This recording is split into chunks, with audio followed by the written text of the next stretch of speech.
Let's get into the draft, as this is game number 1. Always, it feels like the most stock standard of the Fearless drafts, obviously, because everything is available. But obviously, we've seen a lot of teams bring out their best, like 5 of their best champions, and I'm not sure if that's 100% what you want to do in a best of 5 list as well. I will say for Nongshim, really important they start off game 1 with an advantage, because they have that side select decided by coin flip. So really important that they get that win when they have side selection. And obviously the big benefit of being on blue side is you can actually ban champions. Whereas GENG, they have to ban Skarner and Clister, mandatory, and then they get one ban where they actually get to decide what they're taking away. And they do take away the Jace. Ambessa and Rumble still available as high priority top laners. Obviously Nongshim took away Keen Sante, which I think makes a lot of sense. I don't think you need to take a top laner right now in this situation unless you want choice of it. Could even lean towards the jungle, and they're looking at the Vi right now. I think it makes a lot of sense, especially if you do end up going for something like the Rumble later on. Really helps with that setup to have that guaranteed CC. Yeah, and in that case, we might see the Rumble taken away if GENG are thinking about that. Vi across the LCK Cup has not been seeing a lot of success. Statistically, she's at a 33% win rate, funnily enough, even though she does get played quite a lot. The response here from Canyon might just be his Nidalee. He does have a license. We have checked it before the games.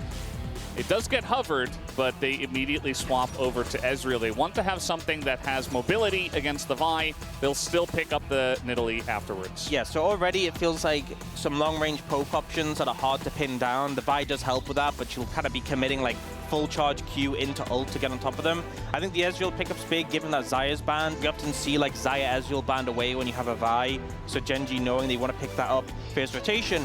But also importantly, by taking the Ezreal Nidalee there, they leave that third pick as a counter option. And unsurprisingly, Nongshim go for the Rumble. So I think that third pick is definitely going to be valuable in terms of counteracting that if you want to secure something for Keen like the Ambessa.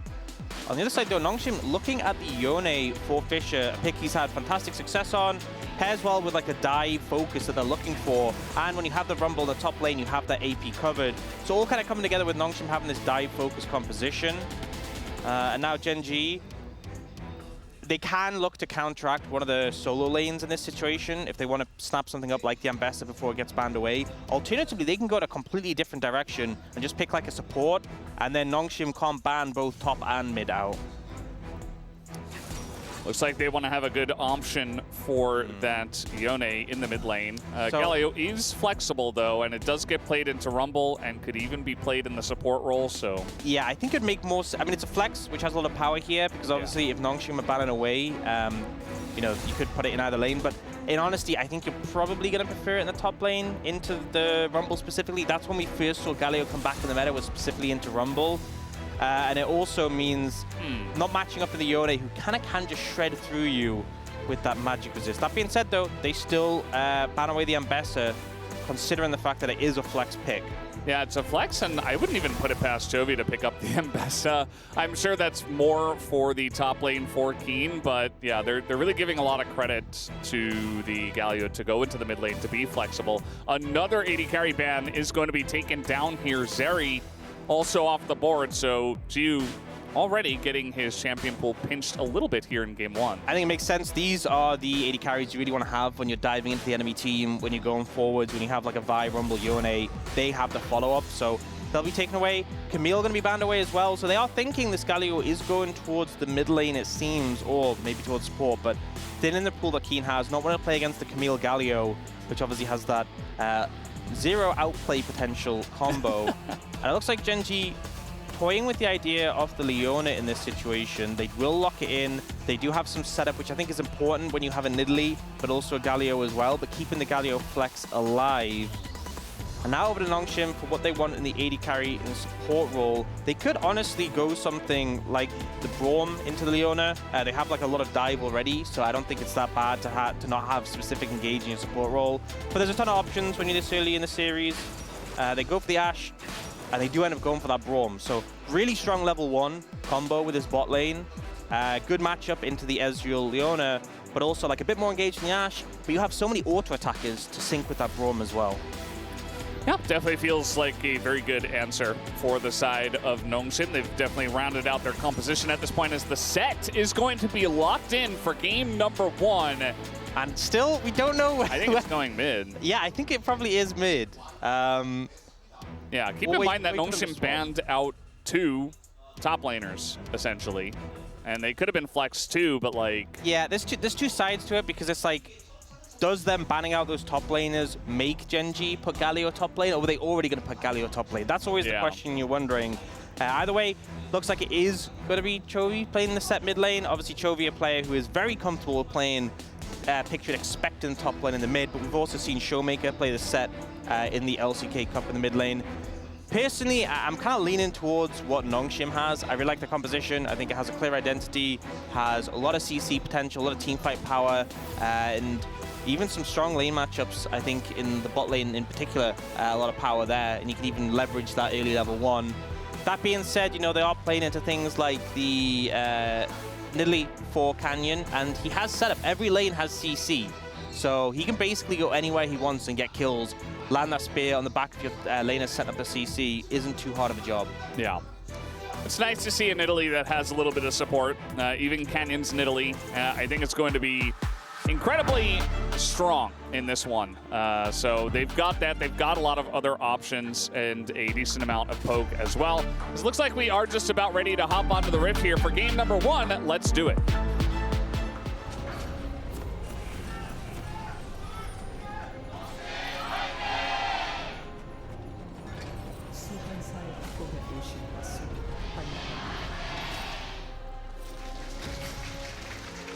This is really important to note. They're a new duo, right? Building synergy is important. And how do you start that? Same skin. Skinergy, right? They both have the Battle Academia skins, Duro and Ruler, on the Ezreal and Leona. So they saw this invade. There was a ward that spotted it, so Nongshim able to invade themselves. And so just going to get some deep wardage in. Kengan likewise up on the top side. That does get spotted by GENG. And everybody's favorite meta, the lane swap meta. We are currently living in it, but will we see the lanes swapped in this game? As the Ash Braum is heading bot. Okay, looks like they're not going to punish. It seemed like maybe they were going to try and catch Jiwa between the towers. Not going to happen. Right now, with where the minion waves are, we're locked into standard lanes. It's a little bit too late to switch it up now. You see the Gideon going for a little bit invade on the top side as he knows his bot side jungle is being threatened. I mean, Galio's pretty good at taking down the little chickens, right? Looking for a bunch of them. He's going to deny a lot of XP. He will have to probably flash here as he's just waiting until the very last moments to do so. Just going to back, and then he's going to flash over, so kind of delaying the inevitable was keen. Yeah, this does give an advantage over the Canyon. In twofold. First, see that Gideon missed out some XP, isn't level 2 yet, but also Gideon now moves away from Canyon's topside jungle, whereas Canyon is just feasting so far. So in terms of the win cons for GENG, getting an advantage on your Nidalee, that box is already being ticked. Yeah, they're feeling pretty good about that. And this top lane, I feel like Keen should be able to lock it down, even without his flash. I mean, Galio, though, you have to play it very careful now, so that does mean that Kengan can kind of just do whatever he wants and push the lane if he'd like to. I say that as I'm looking at the minimap. Keen is just Justice punching into him and does not care. Obviously, at this timing, Vi's not going to be up there, but you never know, especially if she went into red and then immediately went top for kind of a crazy gank, but not going to happen as Keen continues to push in. Yeah, I think, you know, the amount of wave kill that Galio has, and also just the fact you have that shield and you have the combo on the Rumble really should be looking for those frequent trades. Lehen's just hovering mid, trying to help Fisher get a crash. And again, I think there's going to be a lot of the play for Nongshim is that your lanes are just going to be vulnerable whenever they're overextended. Although actually, this seems like a bit of a translation of pressure. So we talked about how Canyon was getting that advantage. Lehen secures the push in. That secures Prio for Fisher. That allows Gideon to invade and challenge on this red. And maybe some of that advantage we saw earlier is going to be mitigated a bit. So it's just little moves like that, I feel like, really hallmarks of Lehen's being on this roster. Yeah. Level 2 Braum. Don't let them tell you engage Roam Braum at level 2 is fake. Yeah, it has led Especially to... when Lahens is on the Rift. It has led to Jiwoo falling behind a little bit. And what's really important here is that whenever you make a move like that, you go and you get pressure elsewhere, but then you have to come back and like assist Jiwoo, which gives pressure in the other side. So now Juro's roamed up, Canyon's here, and Fisher's doing the correct move, which is playing very safe because he knows he is definitely under potential threat if he overextends. Yeah, I mean, that's the thing about the set, is that you've got a lot of threat to the Yone. Generally, the Yone can just kind of slip and slide around the lane, do whatever he wants, you know, dash into you, chase you down, especially if you're playing a caster and you don't really have a lot of fight back ability. But Set is very good at brawling, and it feels like a great pick into the Yone specifically, as we do have a bit of a late lane swap here. We do see that the Genji bottom lane is heading to the top lane, and Keen is already in the bottom lane. And we're going to see a response here from Nongshim as the TP comes out from King into match. Well, you know, Gideon needs to be there early, right, for the grubs. Obviously, once the backup. Yeah. Got to focus on the big objective. And actually kind of denied there by Duro by blocking the volley. So already we're seeing a little bit of a lead over the Ruler, partially from that roam, but also just moments like that. I think he looked to block a cannon earlier as well. I'm not sure if he was successful, but definitely was on that one. And over the course of the game, that does add up. Yeah, it absolutely does. Jiwoo, in this game, there is potential for him to just kind of, even if he gets behind, you know, throw out an arrow and set up his team as long as the rest of the map is doing okay. But you don't want to just have, you know, arrow bot Ashe. You want them to actually have items and to actually be able to scale up a bit, especially in those later game team fights, and be more than just an arrow. As Gideon is here, this is a set. Can they do anything to it, as Chovy's level 6 and Fisher even going to miss the Q for good measure, so Chovy really doesn't care about that setup. If that had been old TP, I mean, he wouldn't have been able to TP right there in the middle of the lane, but also he would have been there a lot faster. You could see how awkward it was. They were kind of waiting for him to turn up, and I'm like, hello? Is he coming? Did he get lost in transit? Yeah. Did he get lost on his hike on the way here? Canyon is going to take down the Grubs, by the way, so... Grubs, rather. Grubbian here is going to go for the Dragon instead. Yeah. Obviously, I think nice for GENG, given that they really want to snowball this game. Getting those Grubs early can be pretty advantageous. But they did get nerfed. Current patch on, which is 15.3 or 25. The naming convention changed like 8 times. 25.s1. No. 2025.s1.3. Sure. Right.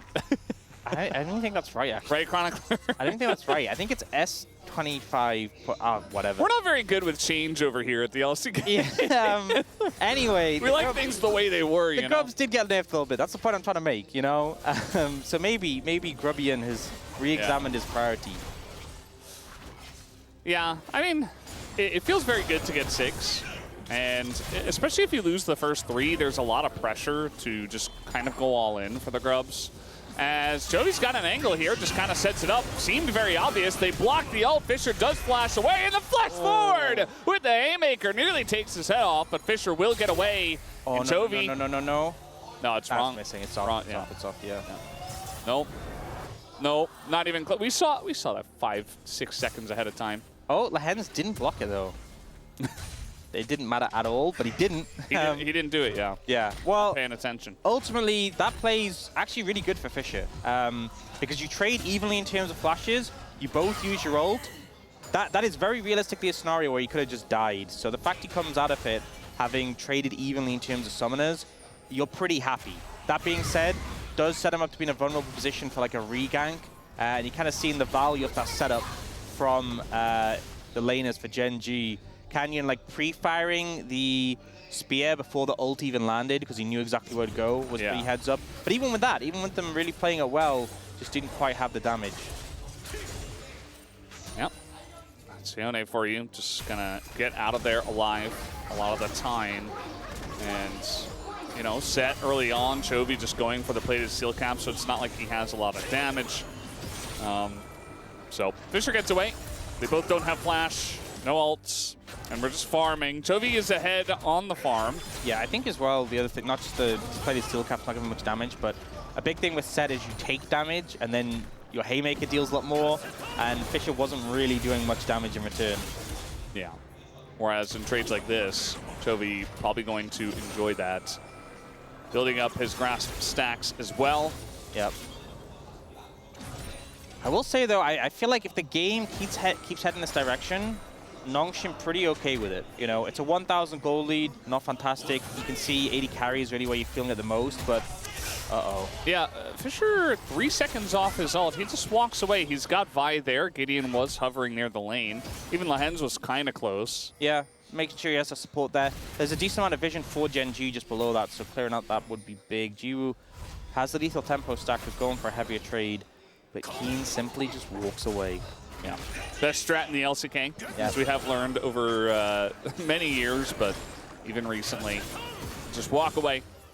The best thing you can do. Not a huge amount of action, but as you did highlight, we do have a lot of lane leads. And, you know, Ruler, Jiwoo loves his Ashe. He's playing the Ashe in this game. Ruler, though, is fantastic on the Ezreal, as we know. And, you know, you give him enough space, he's got that 180 carry that can deal with a composition like this that is well-crafted in a Game 1 of Fearless very well on a champion like Ezreal. So I do worry for Nongshim if they can't stop Ruler and just allow him to free farm and get all the grubs and get everything, essentially, that Ruler might just run away with the game. Already farming pretty heavily. You can see Chovy as well, both of them having similar farms, about 10 CS per minute. And I think mid-game, when you get like the 2-item spikes in Ezreal, that's when it's really going to feel rough for Nongshim. So yeah, the plan is either... Oh, they are looking for Duro. Yeah, Duro, he's very tanky on the Leona, but against all of that pressure, especially with this composition, they'll just crack down on you very fast. So yeah, kind of out of position there. Once one bit of CC hits, they all hit, right? And that arrow coming in needed to be flashed. It was a little bit of a distant arrow as well, so the duration will be quite long. You know, after that, you're getting hit by like a Braum Q, a Vi Q. You're probably just dying. But at the end of the day, they did use their Ashe arrow, so GENG take the opportunity to just take a grub down. It's now Duro in the front line. They do have a lot of peel, but Canyon getting dove right now by Gideon, who's going all in. Has to flash the Solar Flare, though, and cannot end Canyon's life here on the Nidalee. The spears are also flying, as Chovy remaining here as a stalwart tank in the front, gonna pull in the Yone and pull him even deeper into the team. Trying to burst down the Yone. They do get the kill. That's first blood. And Duro tanks up the damage. Will live. King in the front line, but doesn't have any support from his team as Ruler. He's on the chase. The flash forward. This one is a good one on the Ezreal, as he does try to chase them down, looking for 7 seconds on his ult. The block of the Q is huge for Lehens. His ult's gonna be 1 second. Now. There it is. But they spot it, and they see away. it coming. Too obvious. Yeah, they did manage to get one grub, so denying the full 6 from GENG, but really licking their wounds as they back away from this one. Every single flash burn, I believe, there by the side of Nongshim. So the initial play looks okay from Gideon, but the problem is this TP is quite late from Fish and he gets immediately taunted. So Canyon survives. He can play on the outskirts of the fight, heal up, throw some spears. Not really a concern that he's low. And then this ensuing fight, Fisher still has ult. And you actually look, gets CC change, tries to use it here, but doesn't get it off in time. Yeah. And I think really if Canyon had gone down, if Fisher was able to get in the fight a bit sooner, I actually think Nongshim's initiation was good, but they just didn't have the follow-through. And against a composition with like Ezreal, with Nidalee, if you don't take them out quickly, you're just gonna get harassed. He definitely will, as Duro in a bit of trouble, but a nice Solar Flare might be able to just kite it out a bit. Ruler also gonna block that Q, so he does get out alive.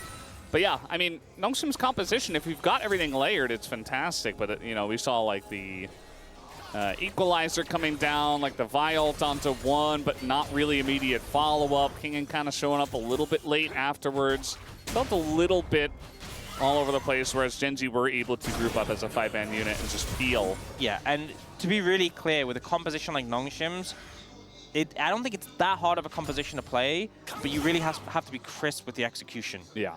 If you're not layering, if people are surviving on small slivers of HP, that will be fight losing. Against Italy as well. Yeah. Like, with all the healing and stuff, it's rough. By the way, we do have Mountain Soul. GENG, not only did they get the 5 grubs, they didn't get, they got the first blood, but they didn't get any other kills, but they got so much objective advantage here in this game by picking up the dragon, getting another bunch of grubs. I think that's the big thing, is that because Nongshim was so low after the fight, it takes so long to reset because like they had to avoid the ruler ult and stuff. GENG got on the map way quicker, able to pick up that dragon. Right now, we do have Jiwoo with the Yuntal Wild Arrows. Fisher doesn't quite have the Blade of the Ring King yet. Those one-item spikes are nice, but really, Jiwoo needs to stack it up. Fisher needs Blade of the Ring King. You probably need some more items as well, just so you can be a bit bulky as the Yone, and Ashe is going to take more time. So the goal lead isn't huge right now, but I feel like really GENG on quite a big advantage with just the state of the game for their composition right now. Now he got a little setup here, actually, as Duro once again being bullied. He does not have flash. Might just be a free kill here, as when you're playing Leona, you feel like you can kind of be anywhere, but it was actually Canyon that went very deep to go in onto Lehens and maybe overextended and kept Duro around, so kind of a wonky little couch out there, but Nongshim will be able to benefit from that as Kingan's going in, but so is Keen as the flash comes out from the Harpoon. Keen showing a lot of respect here. Yeah, I think Keen bailing all his cooldowns and suddenly realizing Kingan's going to have a fresh rotation. Also, the fact Kingan overheated in the taunt, so he was whacking him with the empowered autos. Kingan finding a good advantage. And, Nongshim showing some life. I think here, GENG just trying to get some damage down on the Lehens, but he's a Braum, he's not really in a threat.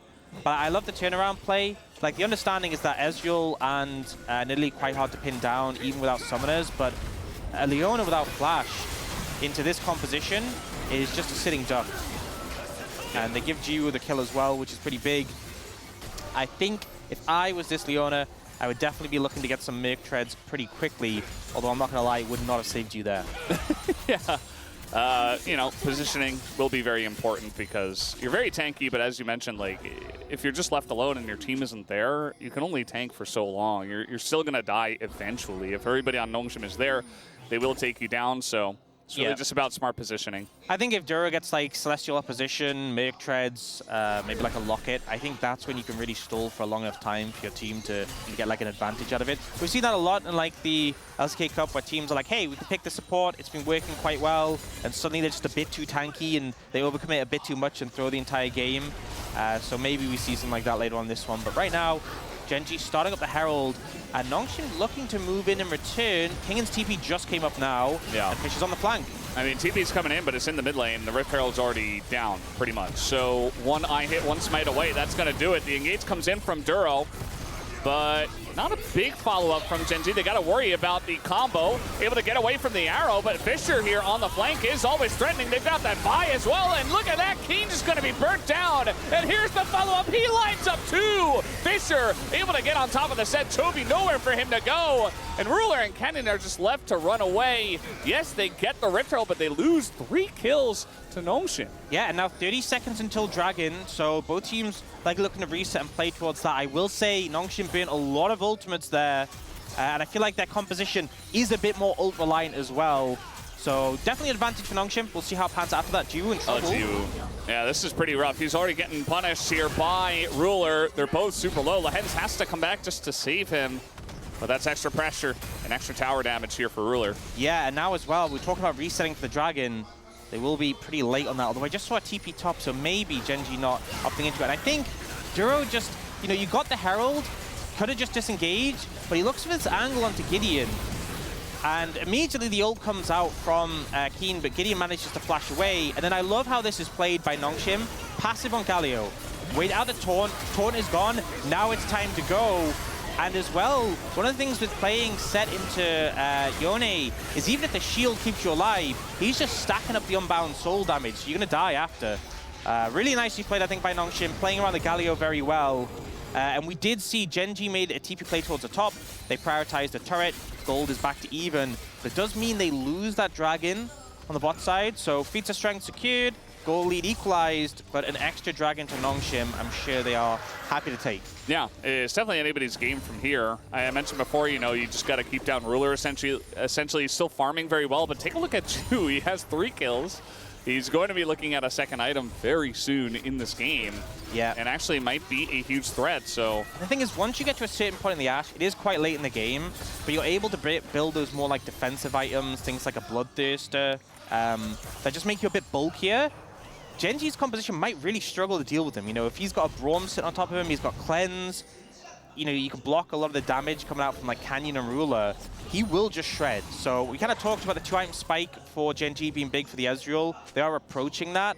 But with the game being kind of as even as it is, it's definitely not a clear one for them. Yeah.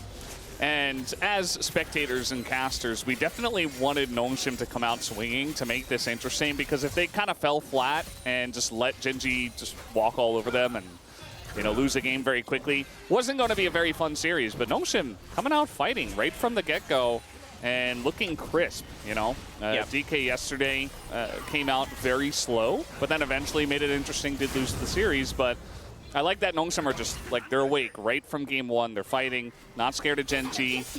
They know when they can go. They're listening to their Hyung. Yeah, I think that's the thing is, it definitely helps having a voice like Lehen's, who's obviously a veteran, very confident. But when you're playing into a team like GENG, you can really get trapped in just the names and just think, you know, we're against Chovy, we're against Canyon, we're against Keen Ruler. And it can really be, for less experienced teams, kind of throw you off your game. And you're like, oh, we shouldn't go for a fight here. They'll, you know, they might outplay us because they're just that good. And I think having someone like Lehen's like, no, this is the right fight, really goes a long way. You were taking a good amount of poke there, not ideal. And again, this is kind of the problem with having this Ezreal on the other side, is you will just harass you down from mid lane. Yeah. That's why the Braum feels so good. We've seen so many times already that Helen's getting huge amount of values with the Unbreakable as Kingen. He's just kind of dead. Let's see if Nongshim can come over here. Just pulled away from the equalizer. Nongshim desperately trying to come up. Here's the TP. Kingen trying to turn this one around, but he's already dead. And the TP has been used. And now it's Fisher who is behind enemy lines, trying to ult away. It just gets blocked by a tank Galio. He's away though. He is fine. Scary. But that was not clean. Yeah, scary. They do buy a bit of time, so Kingen, he's not that far away with the TP. I think ultimately, GENG aren't able to do Arakan, which I think is the goal for Nongshim on the back of that, given how badly it started. But it was scary, a little bit scary, a little bit hectic, a little bit messy. There was a point I was thinking, oh my god, are they just all going to funnel into GENG and die? No, they didn't do that. And you know, we saw earlier in the game, the second dragon for Nongshim, the Mountain Dragon, was sacrificed, and GENG made that play top lane for the tower. This is the big reason why this ended up happening, because that tower is down. Kingen doesn't have that safe position to retreat to, and he ends up burning all his cooldowns to buy time. They burn the TP to try and save him, but he ultimately does go down. Right decision made to disengage from this, but definitely a little bit closer than you'd like to be. For Nongshim, for Fisher in particular, I was very scared for him. Yeah, he burns his flash, he burns his ult. Still not off cooldown here, so I mean, at this point in the game, it's still very early to just like rush down an Otacon, but these Mountain Drakes, you're definitely going to want to fight for those. So now you've got Kingen without flash, you've got Fisher without flash. Yeah, it is Chovy without flash as well, so you know, it's a bit of trade. It's not the worst news. You're down one flash like net against the other side, and obviously set flat is also pretty valuable. But absolutely, big cooldowns not to have when that dragon's coming up in a minute. And I think particularly on, you know, Yone and Rumble, who really, they want to be positioning aggressively to look for like big ults in the fight. If you can find an angle to punish, if Duro can get on top of one of them, would be pretty big. Yeah, this is going to be pretty big. You see a lot of focus on clearing the mid wave. A lot of vision control up here in the top river, actually. As Poke looking to try to land here from the side of GENG. It's essentially Duro just playing frontline and allowing Ruler and Canyon to just poke him down. I mean, look at Jiwoo. The arrow's going to hit, but yeah, you get his cleanse. Follow up here from the side of GENG, thinking about a fight. Duro going in. The follow-up is very slow. The True Shot Barrage is huge damage, but Duro should be traded back. No, the heal comes through, and he will survive for a little bit longer. As TP's now being called in from both sides. Jiwoo just too low to really do anything, though. Has to back away, has no mana. And everybody's a bit injured. But now GENG may be just able to run over and take a free Drake. Yeah, I think that's going to be the situation. Remember, it's in Italy, so Sustain's going to come through from Canyon to keep them healthy on the back of this one. scrappy fight that comes through. GENG coming out with a little bit of the edge and forcing that TP from King in pretty big. I don't agree with this. So no, I mean, unless King just doesn't check it. And it's going to take a really long time. He's going to push that wave, though. He will be seen. Yeah, he's going to see it. Maybe you can chain something here onto Keen, but Keen's going in, actually, trying to keep him in the Otacon circle. That's not going to work. They get a kill onto him. Guys, you can't do this. It does so much damage. This is so risky. Just back up, back up, back up. Yeah, now that they're coming up, you got to back off of it. You got to back away. G was in such trouble here. Yeah, he does have his flash. Might have to burn it, but GENG not fully committing to the fight themselves as well, so. Yeah, I think them being down a member, even with King and Fisher being low, they're like tentatively approaching it. They're happy to force them off. They're like, okay, Keen died. We stopped them doing Adakan. It's kind of the reverse of the play that happened earlier where Kingen died. They're like, okay, we stopped the Adakan. That's enough. But here, Ruler does so much damage. The arrow is great, honestly, from Gio to burn the cleanse and the Galio ult. And then Lehen does a good job of stalling out. But this heal that comes in keeps Juro alive, that 466 health. I think if that hadn't kept him alive there, maybe Nongshim could have found a little bit more. You know, health bars start to get low. You're seeing the value of the Runans from the Ashe. And then here, I think Keen's plan was he's tanking Adakan. If I CC him on top of it, I trade 1-for-1. But it just didn't quite work out. I think the Rumble a bit tankier than he anticipated. But yeah, a lot of back and forth in this game, especially considering how the predictions were. This game's been a lot closer than we anticipated. Oh, TP's coming in. Yeah, we're maybe going for a fight, but Kingen and the rest of Nongshim are like, okay, bring it. You want to fight? Let's go. As Keen, once again, not really able to do much. Tovi is already low. Tovi's going in as Keen is going out, but will return with the Galio. Oh, knocks up 2, and now Ruler's got an angle here on a Jiwoo, and that is a big deal. Jiwoo's going to go down already as Ruler is unchained. He's able to do anything he wants. And meanwhile, we got this fight in the top side, though. Fisher able to light it up the huge Yone, but it doesn't matter as Ruler just able to do enough damage to take him down. That was getting very dicey, but Ruler and Cannon able to survive and gonna start this one up. Gideon around. Yeah, no, I mean, they're taking so much damage. Do not get hit by, okay. yeah. Just walk in a straight line behind it. That's enough. That spear alone is enough to kind of ward you away. I think the sad thing about this passage of play is that I genuinely think Nongshim would have won that fight if Gideon had been there. I actually want to see in the replay why he was so far away. Yeah, he was taking the enemy blue buff. What's a bit of a disconnect, I feel, between the team. Because if you actually think of how the play panned out and how Ruler played it, Ruler played with the context of Vi is not here if you look at how he positioned. So Jiwoo gets a good amount of damage on a Keen, then has to disengage from Chovy here. And then look at Ruler. He's like, look, I am going to kill the Ashe. And he just dives on him. And then Gideon gets there. And if that ult had been 5 seconds earlier, you look at how the fight plays out. I genuinely think that Nongshim would have won that. But GENG making a 100% right call to play aggressive, play like it's a 5v4. Because you know what? It was a 5v4. And now they're just doing Baron. I mean, they have Otacon buff on everyone, so yeah, all 5 members, they call up Chovy, and they say, okay, bring it. This is so risky, though, because if they reset, you know, Nongshim could just take the Baron, but they need to make things happen quickly. Yeah, I mean, they're trying to just take it down. Nongshim are not calling the bluff just yet. The arrow hits the Leona, as in goes the stealer. There it is, Gideon, the perfect timing, and GENG just hand over the buff to the side of Nongshim. GENG trying to get a bit more, but already one withdrawal as well. They'll get a kill onto Gideon, but that's it. Hero play. Hero play. Gideon. Yeah, and he's happy with that trade. In fact, they actually managed to get the reset as well on one target, so a bit of gold in return. Yeah. You got the Baron. That's exactly what you want. Nongshim more than happy. And actually watch Gideon's pathing here. So instead of queuing straight over to Chovy, queues to the side, ults over the wall to get in for the smite. You also have Fisher in disrupting, but then with his unbound soul, he gets out. And Gideon, he kills Ruler. Everyone's trying to kill Jiwoo, and he just sends Ruler back to the fountain. Canyon does finish him off, but you're more than happy with that trade. 아, 스마트함 지리잖아, 기왕. 나 용 보자, 용 1분. I don't know what he said, sorry guys, but he was very happy, you could tell, with his play. It was very worth, right? That is the definition of hashtag worth, where you go in, you die, you get a kill on top of the Baron. Yeah, and especially with the Adakan buff, you know, even though they didn't get like a ton of, like they didn't get all the gold you can collect from killing the Gen G members with the buff, the fact is Gen G got that huge buff, and what do they get from it? They got a kill. And they lost a Baron in return. So I think Nongshim very happy with this. Also, you look at the XP, Fisher level 16, highest in the game now. Baron obviously given a lot of XP over. He's really starting to come online. We look at Jiwoo, who now has the Bloodthirster. 3 items on the Ashe, feeling a lot more significant compared to that 2-item spike when you're kind of not as strong as Ruler was. Yeah. They are setting up now for the Dragon. Yeah, I mean, these teams have been brawling back and forth. It feels like we should have more kills, but there's been a lot of injured members running away in a lot of these fights. Okay, Nongshim, chill. Gideon is pushing the wave mid.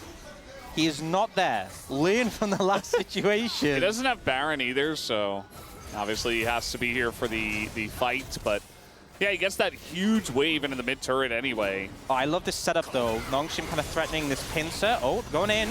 Yeah, I mean, they're going to get a taunt onto Gideon, but you've already overextended into the pit. The rest of Gen G not looking to follow up on this one, as Keen is very low. It gets stolen down by Canyon, and now we got Chaos here in the pit. Fisher not in a great spot. He's being focused down, and so is Jiwoo. They do get the 1 kill, but now Ruler being bullied by the Rumble. Canyon going in, and will take out Ruler. And now he's thinking about taking this fight against Canyon and Jovi, but I don't know about this one, as maybe has overextended. Big shield, though. And he is tankier than you'd imagine, but not enough. His space just keep hitting, you know? And Gen G also get the Dragon off the back of that, so they end up coming out ahead. I think ultimately the kind of pincer approach put Gen G in a comfortable position, but then they move on to the Dragon, and Keen's immediately like, oh, well, if they're not threatening the flanks, we can push in. Jiwoo's getting a good amount of damage down, but then he ends up in the pit. He has no flash. He gets CC locked by Chovy, and the thing is, Fisher's there too.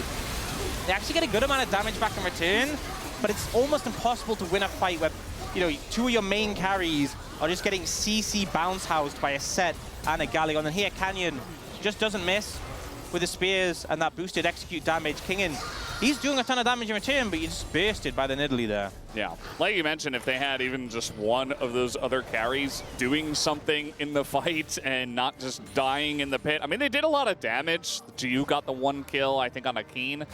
But at the end of the day, you're not really getting enough value out of those 2 carries. And I think having the summoners really important for Jiwoo in particular. You know, we've seen these teams scrapping so often. I think summoners just constantly being on cooldown.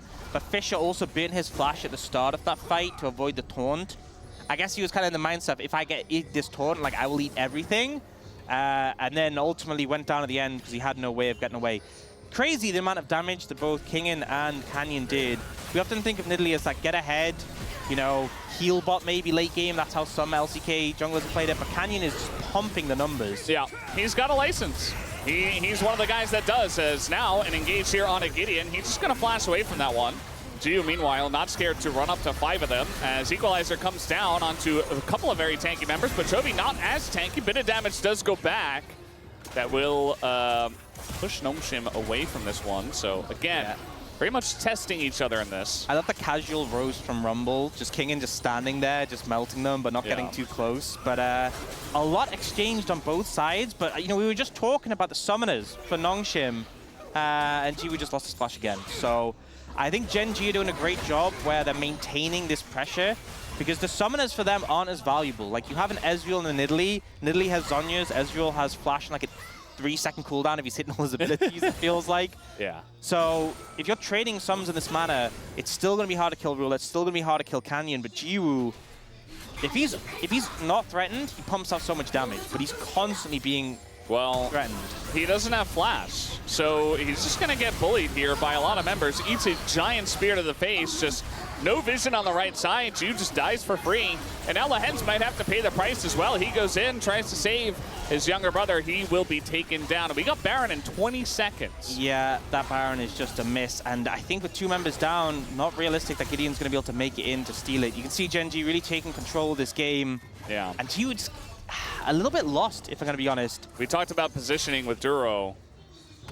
Jiwoo, unfortunately, makes a bigger mistake here in a more important moments. That should be just a free Baron. This time, Yeah. he's just going to take a blue buff And constellation. also a more important role, if I gotta be honest, as the AD carry. And the takeaway from this is GENG already have a 4,000 gold lead. They're gonna get Baron. It's Soul in a minute. They're really gonna be in a great spot. The ult from Duro, perfect. And Lahen's tries to save his AD carry, but there's not really much you can do other than sacrifice yourself as well. Just try to flash, because he's like, maybe if I get away, we can contest this, but just ends up wasting that in the end. And now we're back live. GENG have Baron. 5,000 gold lead, 50 seconds until what would be Mountain Soul for them. And I feel like LDR is coming for Jiwoo, but already Keen and Chovy feel very bulky. Keen, Chovy, Duro is a bulky front line. Yeah. Add the Mountain. Realistically as well, like how much damage is due, how many seconds is due attacking for before he just dies as well? Less than you'd hope. I mean, he doesn't have flash now.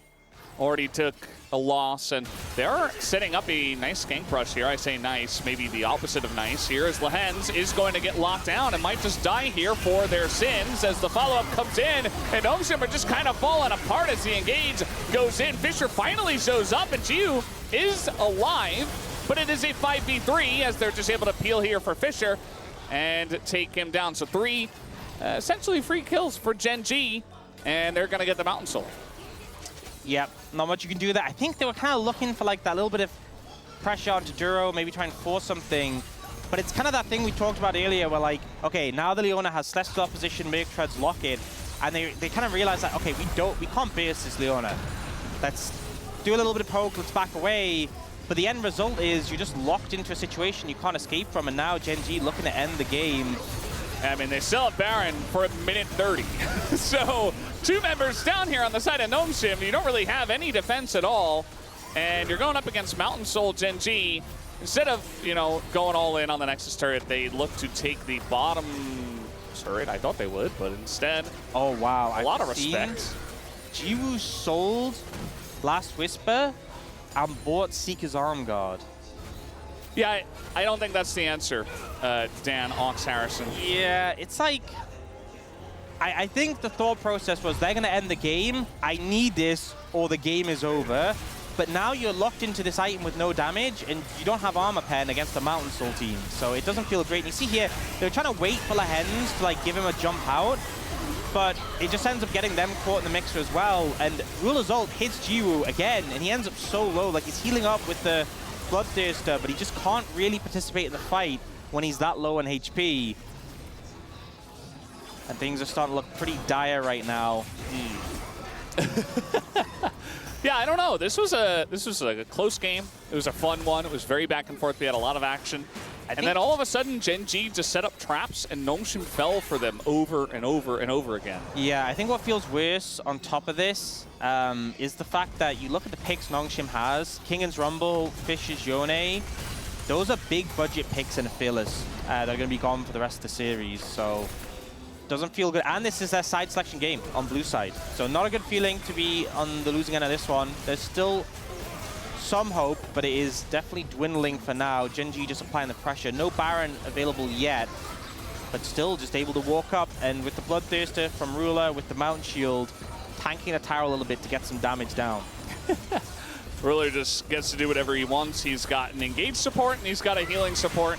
Enchanter from the jungle, and they've got a massive front line now. I mean, so much engage as well, and nobody is dying here. I say that immediately Duro dies. They do have to follow up here on the engage, finally, from the side of Ruler, as Gio kind of left in no man's land. He does have the Zhonya's, so he'll survive for a bit longer. Ruler getting a bit low, but not quite low enough. Maybe just enough to get her hopes up, but not able to finish off Jiwoo. The turret should go down as Chovy—he's got a haymaker, will stay alive as the Braum falls, the Ashe falls, and the Rumble falls, and so will the Nexus. GENG picks them apart in the last 10 minutes of that game one and makes their dominance known. And the thing is, in that final fight, Gnome-Sim actually played it really well, but they're down Mountain Soul, they're down about 8,000 gold. It just wasn't enough. And the thing is, I think this kind of really reflected what we talked about before the series. This is the best Gnome-Sim has looked in a while, and the weakest GENG has looked in a while. But that was a big gap to overcome, and GENG just looked better, despite the fact that that gap was closed a good amount. It was a competitive game. You know, Gnome-Sim kept it close, but GENG able to convincingly close it out in the end. The final few passages of play really felt like they'd come online.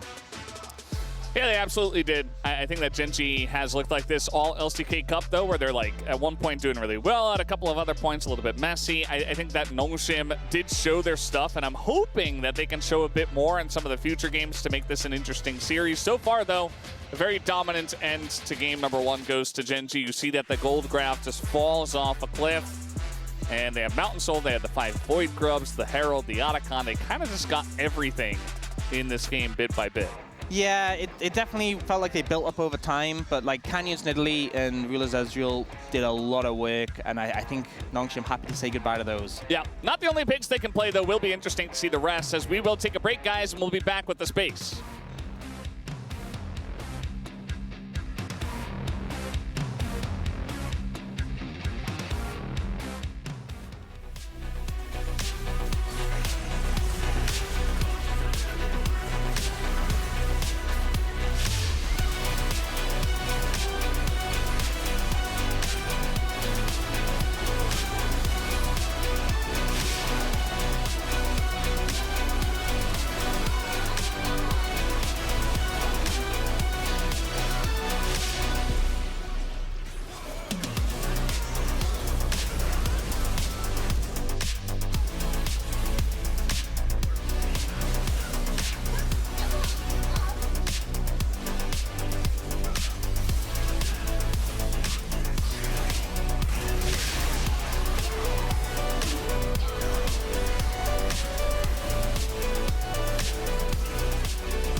말로 칠 생각으로 가보자, 넘어갈게. 마운 좀 넘어갈게.